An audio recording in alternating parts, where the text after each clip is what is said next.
Hi there, thank you for joining me on FernCrafts. I'm Christine and I welcome you to my channel.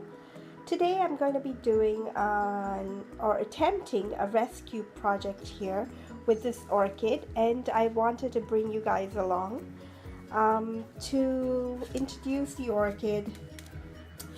I don't know too much about it because I haven't had it for too long, but if I can get it to focus here, it is Odontoglossum alliance, Miltonidium, Super Spot Everglades. And it is bright red oncidium flowers that have a dark pink center. Very pretty to look at, and I got the orchid at the end of August of last year.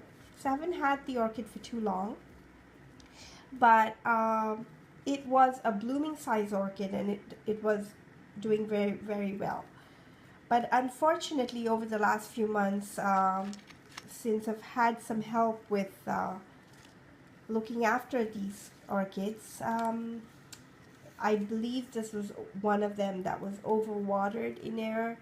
So it has now started to rot, and I'm going to have to try and save it. There isn't much to do really or much of a chance, except for this one bulb that isn't looking very good. It's this one here, and this little new pseudobulb that's starting right there. So that's all I have to hope for really in trying to hold on to this orchid. Now, as you can see, I've been able to pull away one of these pseudobulbs right here, but then I couldn't even do that without having my gloves on because it's quite squeamish. It has some liquid coming out of it, and it's pretty gross. So I've tried to like twist them and take them off, but yeah, it's pretty rotted. It's very, very mushy and soft, and well, mushy is soft and it's just what I'm thinking I should do is, because this one here is still firm, to make a clean break right there.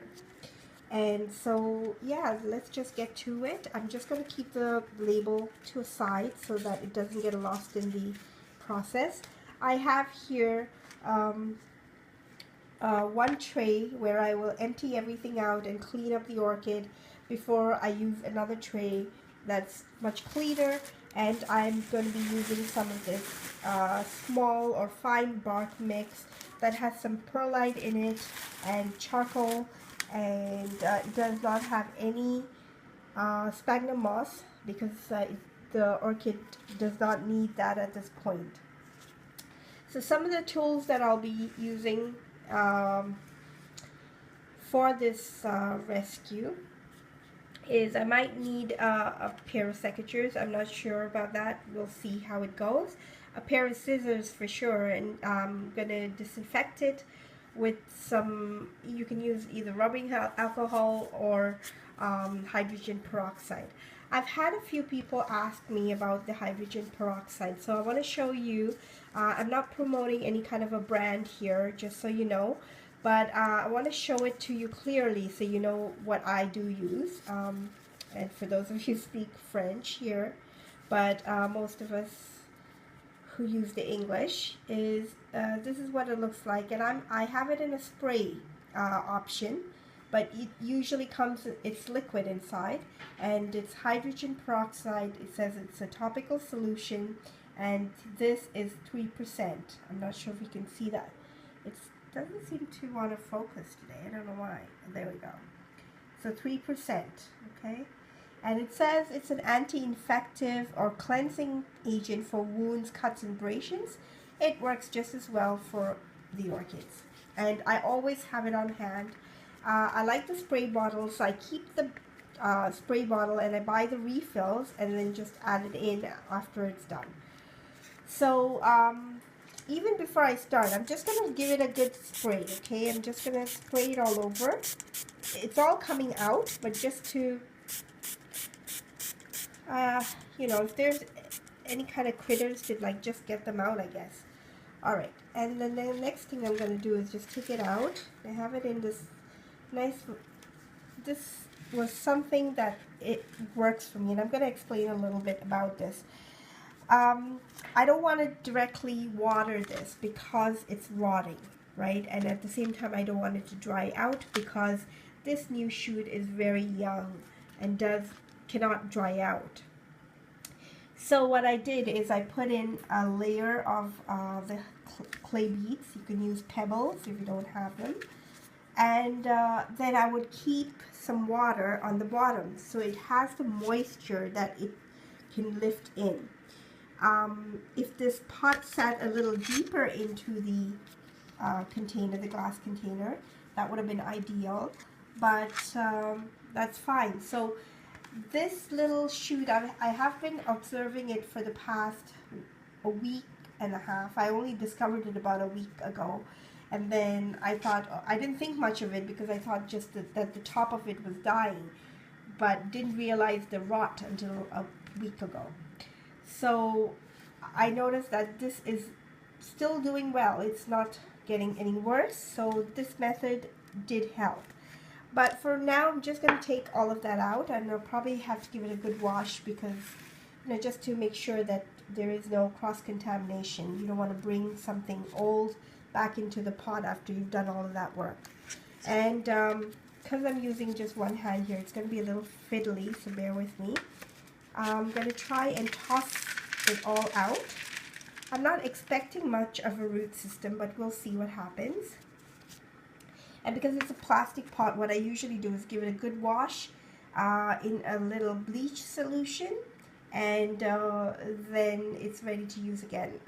I've even like thrown it in right at the end of, you know, like when you have boiling water, just put it in and let it sit there for a bit and then washed it out. So just to make sure everything dies. Alright, here we go. So I don't want to lose my mark there. I'm going to put the camera down if you guys don't mind, and basically, oops, yeah, it's really hard to do this. Basically just keep these over here and then cut away everything else from there. So let me do that and I'll come back to you. Okay, so as you can see, I've separated it, and I'm quite happy with what I see. It's not too bad. And if I can go closer, there we go. Yeah, you can see that it's not rotted into this part of the bulb as yet.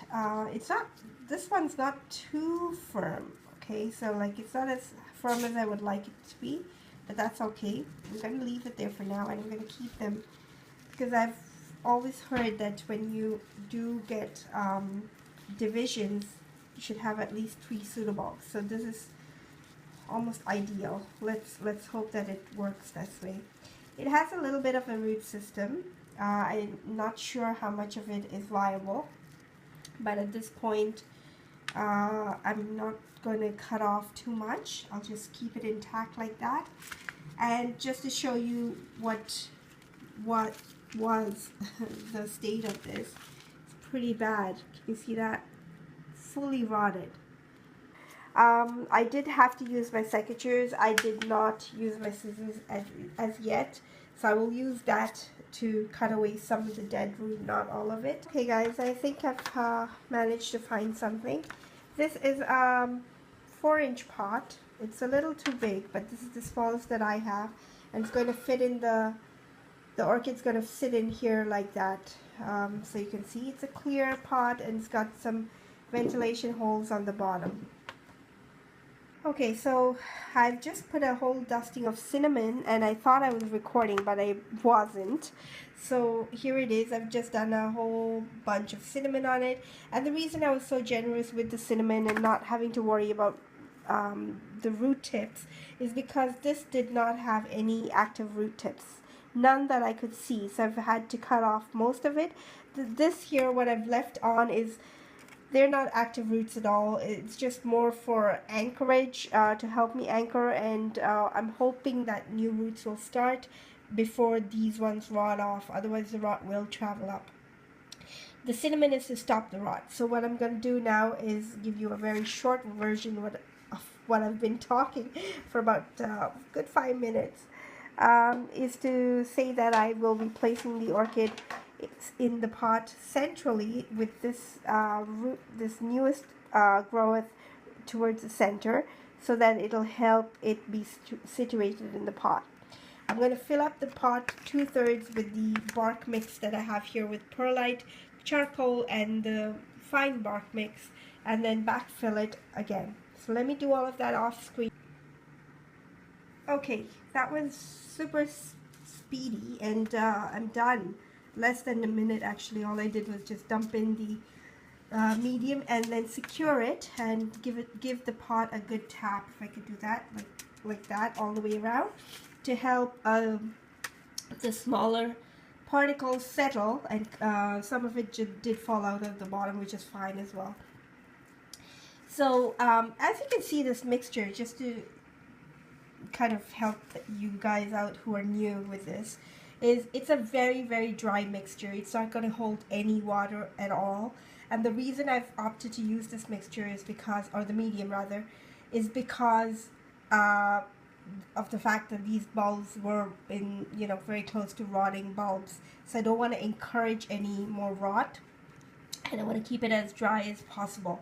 So what I will be doing is continuing to use my glass after I've given it a good wash. I'm not going to put it in there now, but I will give it a good wash, and I will use hydrogen pellets or hydrogen clay pellets that are clean.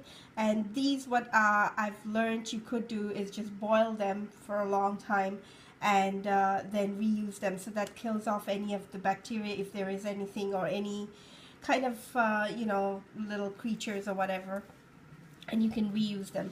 So I have some that are ready to go. I have a new packet actually, so I give it a good wash and then I'll be able to do that. So then just having it sit in there, which I'm not going to do, but you know the idea. I did show you before that if I let it sit in there and I have the water on the bottom to help have moisture, it'll also promote root growth, and the roots will be drawn down towards the water. This is something I learned with my Cattleya when it had no roots, and it really did work. I've seen some others also grow oncidiums in full water culture, and been successful with that too. But because I don't have any roots in this, and because of the rotting, I'm not going to do the full water culture, but rather I would try this method. So I'm going to monitor it, and I will be able to give you guys an update maybe in about 2 weeks. But I hope you were able to learn something from this, and I can't say you could have enjoyed this video really, because it was quite painful for me to have to do this to one of my orchids, but it did come to that, and sometimes we have to deal with that as well. So thanks again for watching, and if you haven't done so already, do subscribe. You'll be the first to know when I upload a video. And if you haven't joined us on our Facebook group, do so. It's a lovely group called FernCrafts Love of Orchids on Facebook, where you can share your orchid pictures and your happenings with your orchids. And if you have any questions, it's a lovely place to have your questions put out, and I'm sure lots of people there will be able to answer it for you. Thank you again for watching, and until next time, enjoy your orchids. Bye-bye.